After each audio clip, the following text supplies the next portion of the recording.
The year was 1979. That was the year the world's first anthrax epidemic occurred in Russia. Saddam Hussein became president of Iraq. China instituted its one-child-per-family policy. And in the small town of Elberton, Georgia, a man who called himself R.C. Christian was about to put the granite capital of the world to work on their biggest project yet. Mr. Christian approached the president of Elberton Granite Finishing Company, Joe Finley, with a seemingly kooky idea for a monument, not to be in memory of a person or an event, but intended to be a guide for the future, with a Stonehenge-like configuration of 6 astronomically aligned slabs, and the identity of the author of these guides to remain a mystery forever. As the story goes, Finley was understandably hesitant. Some fellow with an obvious pseudonym showed up in his office with a weird idea and claimed to be representing a group of like-minded individuals. Finley knew this project wouldn't be cheap, and so Mr. Christian was then introduced to Wyatt Martin, the president of Granite City Bank, an eventual financial intermediary for the Guidestones project. While Mr. Christian explained that he chose his pseudonym because of his Christian faith, a real name was required to begin financing the project, making Wyatt Martin the only man involved in the Guidestones to know the true identity of R.C. Christian. The highest point in Elberton County was selected for the monument, a 5-acre plot of farmland where, after being pulled out of the 6-mile-wide quarry and customized to Mr. Christian's exact specifications, the 6 massive pyramid blue granite slabs would eventually rest alongside the time capsule buried 6 feet underground. Charlie Clamp, one of the workers who helped etch Mr. Christian's 10 guides into America's Stonehenge, went on record saying that he heard strange music and disjointed voices as he carved the guides, an account that Clamp's son has been quick to dismiss, stating that those disjointed voices his father heard were frustrated workers, cursing as they chipped away at Elberton's biggest undertaking. Unveiled on March 22, 1980, the Guidestones not only featured 10 guides of living in multiple languages, the majority of which were reportedly translated by the United Nations, but the monument itself served as a guide for multiple purposes, with features that allowed the stones to be utilized as both a clock and a calendar, as detailed on the explanatory tablet beside the stones, also including a description of the sponsors, a curious misspelling of the word pseudonym, and a bit of a twisted teaser indicating a time capsule buried on the plot of land, to be opened at a time that has yet to be specified. These Guidestones have been a point of outrage ever since their unveiling, due to their support of a one-world government, hinting at state-guided eugenics, in a global language like that which existed under King Nimrod during the construction of the Tower of Babel. In addition to their controversial message, rumors have swirled about the sponsors, though reportedly one of the terms upon the monument's completion was that the builders destroyed the letters and records of Mr. Christian, so that no trace of the sponsors may ever be known. The secrecy has only fueled curiosity and speculation, and over the decades, fingers have been pointed at individuals like media mogul, CNN founder, and one of North America's largest landowners, Ted Turner, as well as Scientology founder L. Ron Hubbard as being responsible for the Guidestones. However, as time went on, it appeared that the Guidestones were still very much a work in progress. In 1986, just 6 years after the Guidestones were erected, Common Sense Renewed, yet another nod to deist Thomas Paine, was published by Robert C. Christian and reportedly distributed to several thousand political officials and shapers of public opinion throughout the world. In this text, Mr. Christian addressed open-minded citizens with a series of essays about looking to common sense to find pathways to peace, claiming that the Guidestones were erected to convey certain ideas across time to others. His main focus in Common Sense Renewed was the need to control human reproduction, as he stated that reproduction should no longer be an exclusively personal matter between 2 individuals due to the world's alleged overpopulation problem. Mr. Christian advocated eugenics and paraded abortion as a lesser evil option amongst other evils, like unfit parents bringing a child into the world.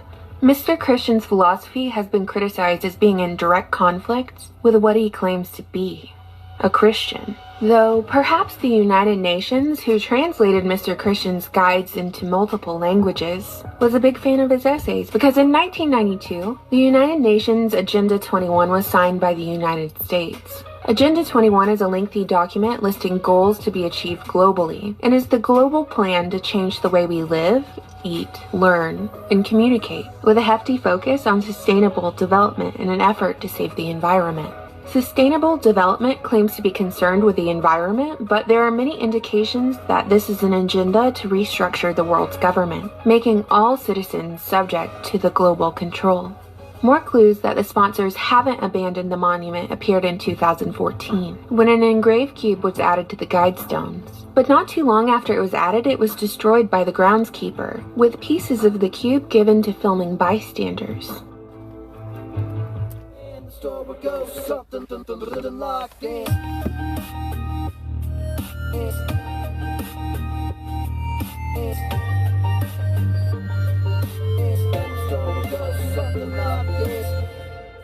So why did Mr. Christian and his shadowy group of sponsors select Elberton, Georgia as the monument's location, and what was their true motivation for this monument?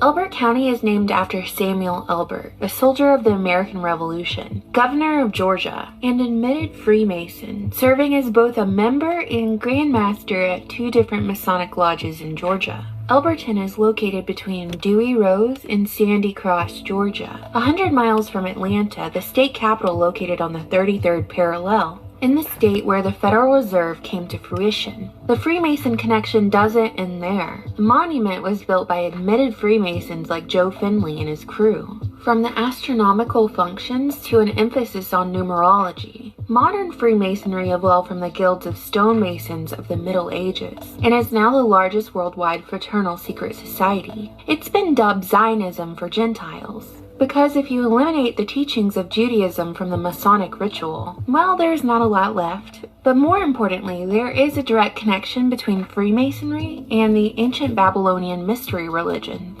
from which the ancient pagan religions of Egypt, Persia, Greece, and Rome eventually developed. These Freemasons are believers in everything old. They thrive in secret, studying at invisible colleges behind the scenes of ordinary life. And while most Freemasons are low-level Masons who join for social memberships and brotherhood, the reality is there are high-ranking Masonic officials within every level of our government. They are the hidden masters who translate their philosophy into legislation. Furthermore, it's been speculated that the Rosicrucians also had a hand in building the Georgia Guidestones.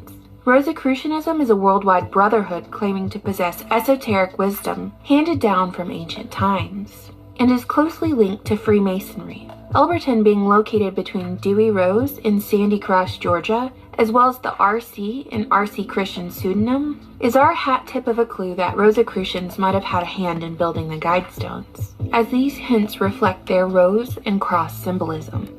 What unites these 2 secret societies is their practice of working through both symbol and ritual. Any mention of Masonic or secret societal influence in government or popular culture is typically dismissed as the ramblings of a crazy conspiracy theorist. But here we have the Guidestones, concrete proof of their influence, with their symbols glinting back at us from these stones. Thus, followers of the occult are attracted to this site, much to the displeasure of one local Elberton minister, who expressed fear that cattle or even a person would be sacrificed on top of the Guidestones. His worries predated the actual stain on top of the stones, which might very well be an intentional splatter of paint or some kind of mildew problem. But nonetheless, every year all sorts of occult types visit the granite capital of the world to view this monument, which is interesting because granite is magnetic. And occultists are drawn to this area like they have been to Stonehenge or even the Egyptian pyramids, fueled by the belief that these sites are connected by ley lines or links between the aforementioned landmarkers said to contain electromagnetic energy,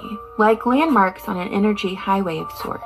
While Freemasons did take credit for building the Guidestones, the documentary Dark Clouds Over Elberton actually tracked down 2 individuals whom they believe were behind the RC Christian pseudonym, the misspelling of which, at least on the explanatory tablet beside the Guidestones, spells out untarnished conspiracy.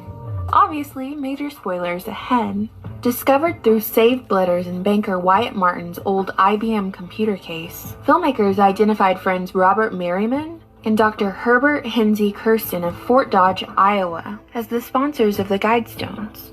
Robert worked at a publishing company and was presumably the individual who published Common Sense Renewed. Dr. Kirsten, whose last name is German for Christian, was a Catholic medical doctor who was ironically very passionate about birth control as a means of population control. A little bit of digging revealed that Dr. Kirsten was allegedly a eugenicist who wanted to create a measurement tool for race supremacy. And while that documentary wrapped up the mystery very nicely, what was most interesting to me about this alleged discovery was not the individuals in question, but that Fort Dodge, Iowa, where the Cardiff Giant, one of the greatest hoaxes of the 19th century, was carved from stone, just so happened to be the home of our Guidestone boogeyman, R.C. Christian.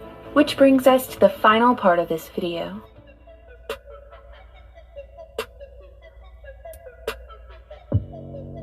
Have you ever seen a card trick? The magician relies on audience participation in order for the trick to work.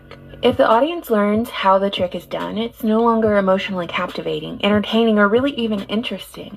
The magician has no power. Such is the case with the Georgia Guidestones.